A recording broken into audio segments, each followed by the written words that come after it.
सियासी सूरत हाल काफ़ी गर्म चल रही है इस वक्त। कल सबको पता है कि चीफ ऑफ आर्मी स्टाफ ने बिलावल भुट्टो को फ़ोन किया। एक तरफ तो आपने देखा कि सियासी जमातें जो हैं जैसे नवाज शरीफ साहब हैं और दूसरे भी जितने भी सियासी लीडर हैं उनमें से अक्सरियत फ़ौज के ख़िलाफ़ बातें करती, मगर फिर मदद भी फ़ौज से मांगते हैं ये लोग। नवाज शरीफ साहब हैं तो वो यूके से बैठ के जनाब उस दिन उन्होंने बाजवा साहब के ख़िलाफ़ जो बातें की, उन्होंने इल्ज़ाम लगाया कि बाजवा साहब ने जब वो वज़ीर आज़म थे तो उनको हटाने में उनका हाथ है।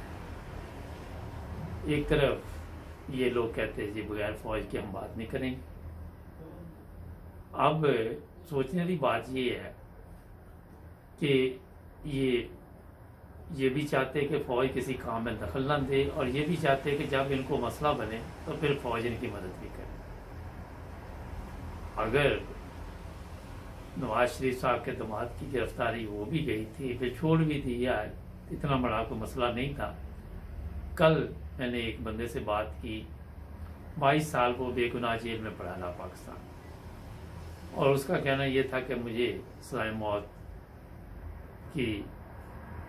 मौत हो गई, सुना दी गई। और जब मुझे फांसी देने लगे, आर्डर जारी हो गए, घर वालों ने कफन दफन हर चीज़ की तैयारी कर ली, मगर किस्मत अच्छी कि कम उम्री में उस वक़्त के वज़ीर आज़म या सदर थे, उन्होंने आर्डिनेंस जारी किया कम उम्र के बच्चों को सजा नहीं दी जाए। उस वजह से वो कहता कि मैं बच गया।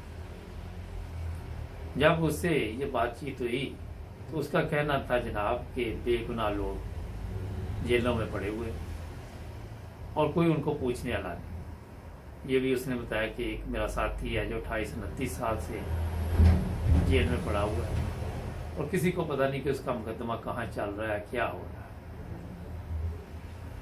अब एक तरफ आप देखिए कि आम पब्लिक बेगुनाह और वो जेलों में पड़ी हुई है।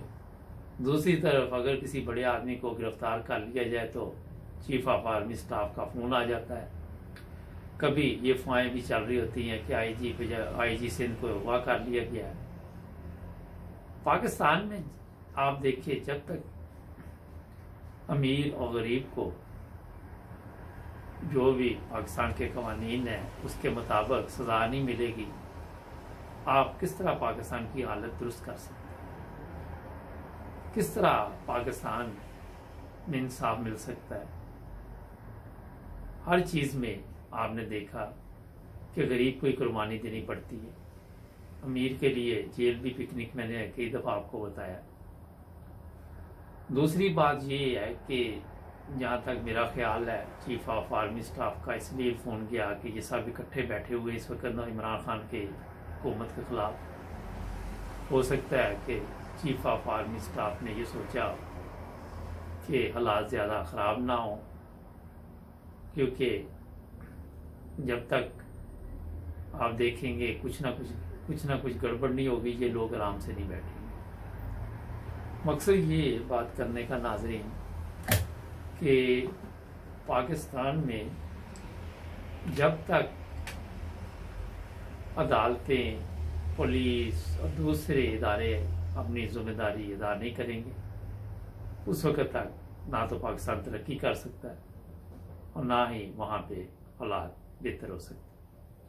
इसके बाद यूरोप की बात करेंगे। कोरोना वायरस बड़ी तेज़ी से फैल रहा है पूरे यूरोप में। जर्मनी में भी मुख्तलिफ शहरों में नए नए कवानीन आ रहे हैं। यूके में भी यही हालात है। और आज जब जर्मनी से हमारे रिपोर्टर ने बताया कि कई शहर ऐसे हैं जहाँ लोग नज़र नहीं आ रहे, सुनसान है बाहर, ना तो लोग ख़रीदारी के लिए जा रहे हैं ना दूसरे किसी काम के लिए जा रहे। एक दहशत की फ़ज़ा है वहाँ पे, हर बंदा एक दूसरे से कोशिश कर रहा है दूर रहे। नाज़रीन, ये आपको बताएं कि जो लोग इस चीज़ को इजी ले रहे हैं वो बहुत बड़ी गलती कर रहे हैं। हमारे जानने वाले यंग बच्चा यहाँ पे 18-20 साल का, उसको कोरोना वायरस कल इतला मिली تو کافی بری حالت میں اس وقت میں نے دیکھا یہاں UK میں بھی اور جرمنی میں بھی، لیکن جرمنی کافی بہتر ہے. UK میں یہ دیکھا کہ ماسک وغیرہ لوگ نہیں لگاتے، فاصلہ بھی نہیں، اور یہ بھی نہیں سوچتے کہ ہو سکتا ہے آپ کسی سے متاثر ہو جائیں یا آپ کی وجہ سے کوئی ہو جائے، کوئی کسی کو فکر نہیں. اس کی نسبت جرمنی میں کافی بہتر ہے.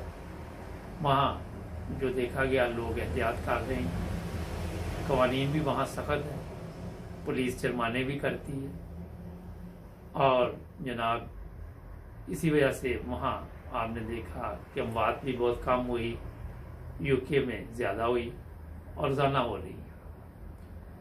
ناظرین، کل ایک پروگرام کیا تھا میں نے کہ اٹلی کے ویزے کے لیے اپلائی کریں. اس پہ بے شمار لوگوں نے سوالات ہمارے نمبر پہ، جو واٹس ایپ نمبر ہے ہمارا، اس پہ پوچھیں. اس کا جو سب سے ایزی طریقہ میں پھر ایک دفعہ اپنے ناظرین کو بتا دیتا ہوں کہ وہ جناب کیا نام ہے اس کا، آن لائن جا کے چیک کریں، وہاں سے آپ کو تمام معلومات ملیں گی. ناظرین، ہمارے چینل کو بھی سبسکرائب کریں اور جڑے رہیں 9 بردرز TV کے ساتھ. ملیں گے کل نئے تبصرے کے ساتھ. اللہ حافظ.